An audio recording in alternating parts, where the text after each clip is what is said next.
हे CET aspirant तुमच्यासाठी most important आणि मेजर अपडेट आहे. परत एकदा फॉर्म फिलिंग डेट एक्सटेंड झाली आहे. हे सेकंड टाईम एक्सटेंड झाली आहे. तर अजून पण तुम्ही फॉर्म नाही भरलात, तर लवकरात लवकर जा आणि फॉर्म भरून घ्या.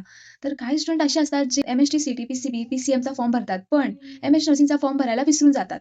तर तुम्ही असं करू नका. एम-एस नर्सिंग सी-टीचा फॉर्म तुम्हाला नक्की भरायचा आहे. काही स्टुडंट अशी असतात, जे एम-एस-टी, सी-टीचा फॉर्म भरतात, पी-सी-एम, पी-सी-बी, पण एम-एस नर्सिंगचा फॉर्म भरत नाही आणि जे लोकं नीट प्रिपरेशन करत असतात, ते बॅकअपसाठी एम-एस नर्सिंग सी-टीचा फॉर्म भरून घेतात. पण तुम्ही असं करू नका. तुम्ही एम-एस नर्सिंग सी-टीचा फॉर्म भरा. ही तुमच्यासाठी खूप बेस्ट अपॉर्च्युनिटी असणार आहे. कारण जर तुम्हाला बॅकअपसाठी काय पाहिजे, तर हे तुमच्यासाठी हा फॉर्म तुमच्यासाठी खूप बेस्ट निघणार आहे आणि ही एक्झाम तुमच्यासाठी खूप बेस्ट असणार. 99% वरती तुम्हाला एम-एस-टी सी-टीमध्ये गव्हर्नमेंट सीट मिळतं आणि एम-एस नर्सिंग सी-टीमध्ये जस्ट तुम्हाला 95, 96, 97 वर गव्हर्नमेंट कॉलेज मिळून जातं. तुम्ही काही सुद्धा वाचलं असेल, तर मास्टर ई-नोट्स आणि 5000 प्लस आय-एम-पी क्वेश्चन शीट ही तुमच्यासाठी खूप सफिशियंट असणार आहे. आणि तुम्ही जर हे वाचलं, तर तुमचे डाउट्स, तुमचं सगळं क्लिअर होऊन जाईल.